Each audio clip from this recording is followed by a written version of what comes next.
1984 жылы дүниеге келдім. 9-шы орамда 10-шы мектеп сол жақта оқыдым. 9 бітіріп училищеге түстім. 9-шы училищеге. Сол жақта сварщикке оқыдым. Сол мамандықты бітірдім, сварщикті. Бітіргеннен кейін жұмысқа тұрғызды әкем, слесарь болып. Онда сварщиктер өте қажет болмағандықтан слесарь ремонтник болып тұрды. Әкем өзі сол СКЦ-да істеген, қазір пенсияда 41 жыл істеп кетті. Сол қазір өзім әлі істеп жатырмын, 20 жыл болды, биыл 20 жыл болды.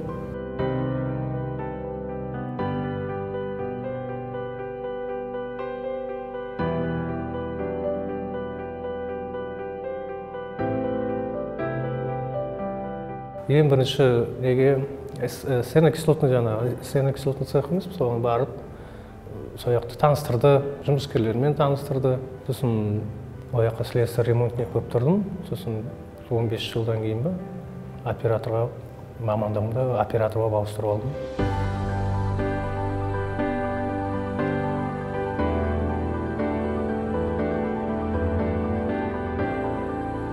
Мен енді осы жерге жауап берем, мен өзім оператормын, осы жердің бәріне жауап берем өзім.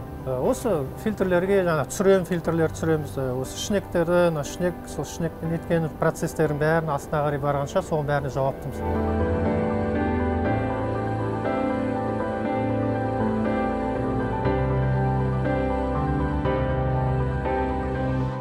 Өзі міне көріп тұрған электрофильтр ғой, осылар ғой. Өзі 6 электрофильтр болады. Сол 6 фильтрлерде іштерінде электродтар болады. Сол жаңағы плавильный цехтан газы келеді. Газы жаңағы электродтар арнайы тоқтар болады ішінде. Сол қорғасын ұстап қояды. Сол қорғасында жаңағы электродты ішінде молотоктар болады. Сол молотоктар жаңағы электродқа тиеді, ұрады. Сосын ол шаңдар, осы накопительный бункер дейді. Осы накопительный бункерге түседі. Сосын бұны шнекпен астына қарай, грануляторына қарай жүргізіп отырамыз операторлар. Сосын астынан грануляторында осы шаңға су қосып отырады. Сосын ол гранула болады. Сосын жаңағы қапшықтар көрдіңіздер ғой далада. Сол қапшықтарға, арнайы қапшықтарға жинайды жаңағы шаңды.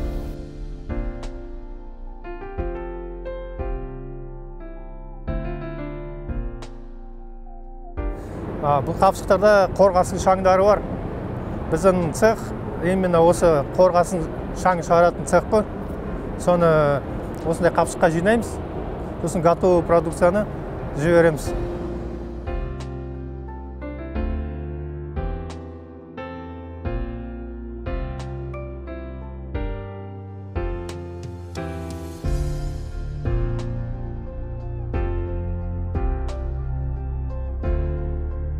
Жұмыстың оңайы жоқ.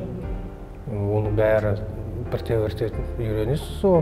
Алғашқы келгенде қиын нелері болады енді. Ұстазың болады, ұстаз береді, сол ұстазың үйретеді, көрсетеді бәрін. Қай жерге бару керек, қай жерге бармау керек. Сол ұстаздың қасында жүресің, бір 6 айдай сондай үйретеді. Онда мен слесарь ремонтник болып тұрғанда Серік деген кісі болған.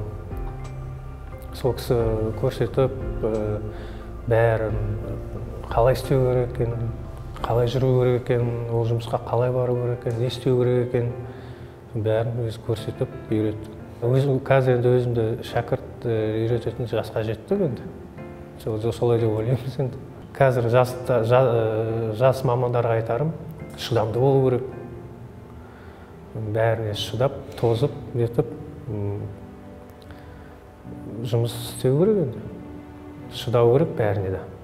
Өмірдің тәттісі де болады, ащысы да болады, қиын да болады, оңай да болады, ауыр да болады, жеңіл да болады, соның бәріне шыдау керек, жастарға айтарым.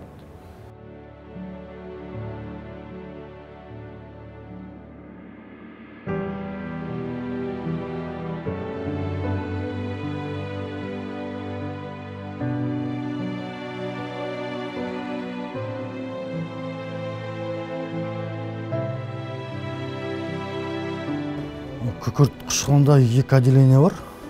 Бірінші осы отделение участок пылевланы дейді. Екінші отделение сернокислотный участок. осы отделениеде 46 адам жұмыс істейді.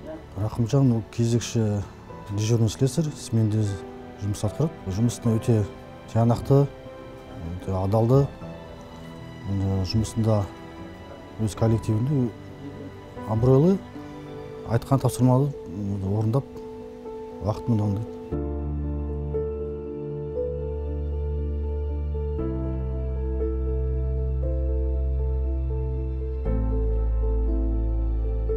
Әріптестерім бәрі жақсы, бір-біріміз көмектесеміз, бір қиын жағдайларда бір-бірімізге айтып отырамыз, қай жер қалай дұрыс істеу керек болады, несін былай істеуге бола ма, былай дұрыс бола ма, соның бәрін бір-бірімізге айтып көмектесіп жүреміз коллективтердің ортамызда.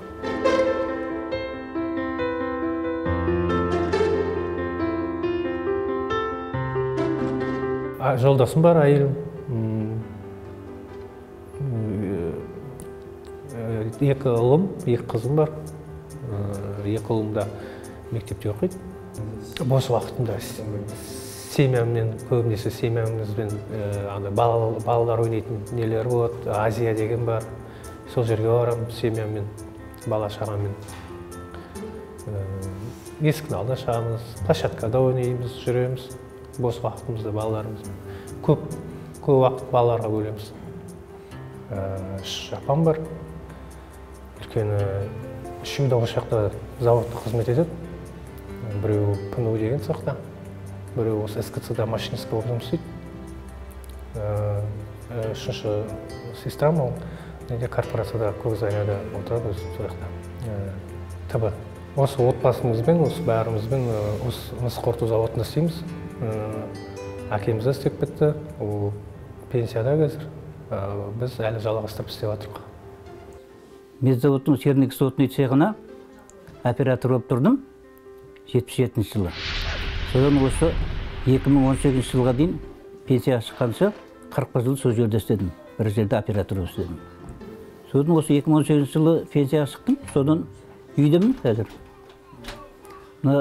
Балаларым 4 балам бар. 4-еуі де сол заводта, 3-еуі серник сотында істейді, жаңа біреуі ұлым Рақымжан. Мен үшін профессионал әрине өз әкем, сол кісіден үлгі алам. Сол кісіге қарап, енді сол кісіге қарап, ол кісі осы жерде жұмыс істеп жүргенде, сол кісіге қарап өстім ғой енді. Сол кісіден үлгі алып, сол кісі профессионал деп ойлаймын енді өзінің несінде. Мамандығында да, бәрінде де, өмірде де сол кісіден үлгі аламын.